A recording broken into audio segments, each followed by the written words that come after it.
Hey everybody, this is the greatest channel on YouTube.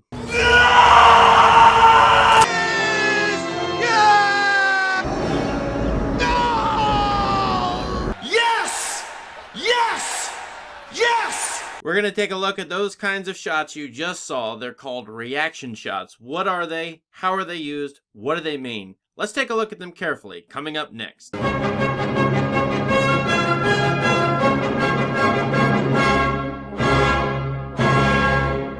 This video is about what a reaction shot is, and actually you've seen probably thousands of reaction shots in TV, movies, and video games. In the next few minutes, I'm going to describe for you what a reaction shot is, the basics of it, and how they can get complicated. As I do so, we're going to watch scenes from the 1980s Hollywood movie The Karate Kid, in which a main character is participating in a karate tournament. Sports movies are great for reaction shots. There are so many reaction shots in them. I will label in these clips from The Karate Kid all of the reaction shots I see, so that you can understand visually what they are as I'm describing them to you. Okay, so what's a reaction shot? Well, basically it's when a movie cuts to an onlooker who's looking at the same main action that you, the viewer, are. The reaction shot focuses on somebody or a group of people's reaction to events that you, the audience, are watching too. In the reaction shots, we can see the emotions displayed on the faces of the people we see. We can see their reactions as they yell or scream or feel sad. Basically, reaction shots tell us information about what other characters feel about the main action we're seeing. Now that's true of these clips from The Karate Kid. This is the final tournament in the movie where there are lots of audience members just like we are watching the movie. And whenever the movie cuts to views of the audience, whether it's the coach of the main karate character or his girlfriend or the bad guys, the other karate team, you see the reactions of these characters and they're varied, and it shows you what each character's feeling and thinking in a particular moment.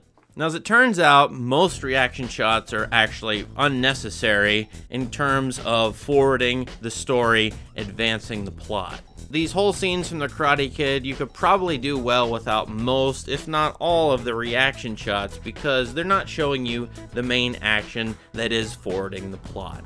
So why are reaction shots in movies if most of them aren't necessary to the plot? That's a great overall question really for any shot, because we should ask why a filmmaker is inserting a certain shot or group of shots into a scene or sequence or a movie, especially when those shots don't seem related or don't seem necessary to the movie. In the case of reaction shots, I think they're inherently persuasive. They're inserted in order to be highly influential and actually to control audiences' responses to the main action.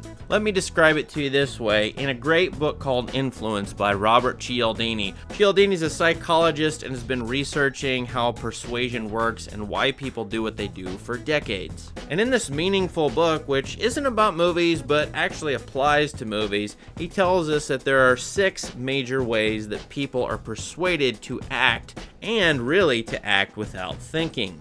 One of the 6 influencers, one of the 6 things that persuades us to do what we do is called social proof. That's when we see other people, maybe a lot of other people, doing something, saying something, acting a certain way, which then verifies for us that that behavior or that language is fine. In fact, it's monkey see, monkey do. If we see other people doing it, we are more likely to do it ourselves because we see it being approved of by other people. This principle of persuasion was used in television for decades, for example, when during TV sitcoms in America, producers inserted laugh tracks. This is pre-recorded laughter, canned laughter, you can even call it fake laughter, that's supposed to prompt audiences, live audiences who are watching the TV to laugh along. The reason why a sitcom would insert fake laughter into a show is to make everyone think that the show is funny. If you hear canned laughter, you yourself might be more approving of the TV show. At least that was the idea. And just as it was with audio in those TV sitcoms, so it is with visuals, I think, in almost all video.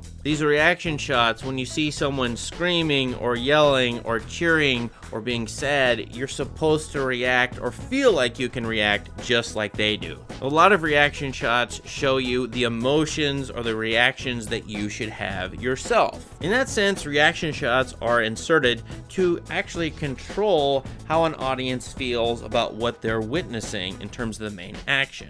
Reaction shots can be piled together to add emphasis. For example, from this clip from Star Wars, after the Millennium Falcon has escaped from the Death Star and blows up the TIE fighters, we see reactions from each of the characters, and all taken together, they amplify each other's reactions of happiness, giddiness, and joy.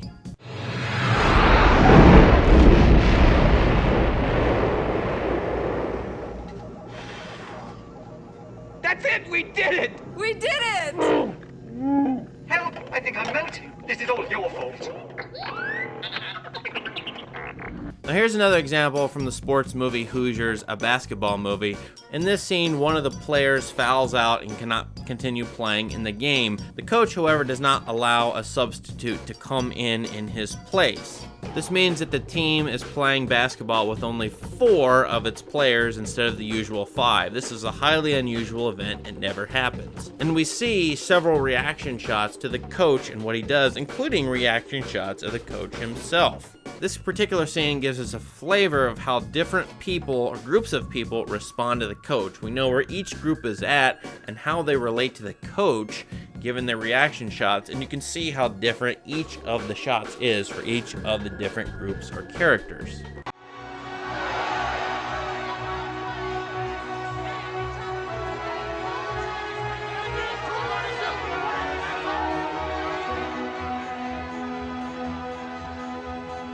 Reaction shots can be far more complicated though. Not only do they tell the audience how to feel, they give us a sense of how the characters feel and are reacting to events, and that can complicate who those characters are. In this example from the English director Mike Leigh's Vera Drake, a woman in the 1950s who's performing abortions illegally is being captured or caught by the cops. The cops show up to her house and are going to arrest her. In this case, we have them telling her that she's going to be arrested, and we get a reaction shot that lasts a really long time, and we see this character's illusions finally shattered as this shot goes on. This is my wife. What's going on? Could you sit down, please, sir? Do as you're told, Sid.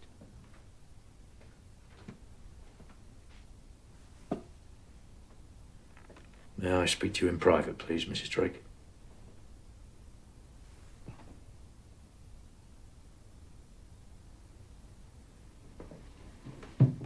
Finally, here's a very complicated example of reaction shots in Alfred Hitchcock's great movie Rear Window. We see the Jimmy Stewart character have to watch as his girlfriend goes across the way into the apartment of a man whom he thinks has murdered his wife. Now, throughout the entire movie, this Jimmy Stewart character has been rooting on the idea that his neighbor has killed his wife. He's been looking intently at his neighbor's window and actually getting some thrills about looking at his neighbor. But now he's got to watch as his girlfriend goes into this scene, goes into the action, and we get his reaction to the events unfolding in this scene as his girlfriend might be attacked by the neighbor as the neighbor comes home.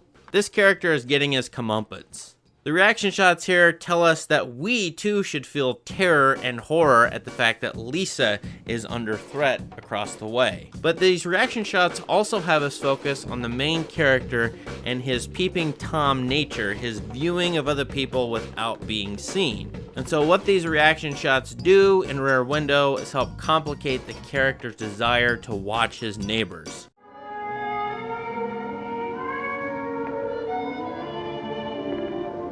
What? Lisa! Lisa! I think the best kinds of reaction shots do all kinds of work at the same time. Here's what the most complex reaction shots do in a nutshell. They tell us how other characters who are looking onto the action feel about events. They influence us to feel a certain way about the movie we're watching. They give us new ways of seeing and feeling about what we're watching. And they complicate the characters we're seeing and the relationships between the characters of the characters and the story. In truth, most reaction shots are very one-dimensional. Sports movies tend to have lots of reaction shots, for example with crowds cheering or booing the main action of a game. But in the hands of a great video maker or a great director, reaction shots are like all other shots, very potent, very complicated, and inherently very interesting.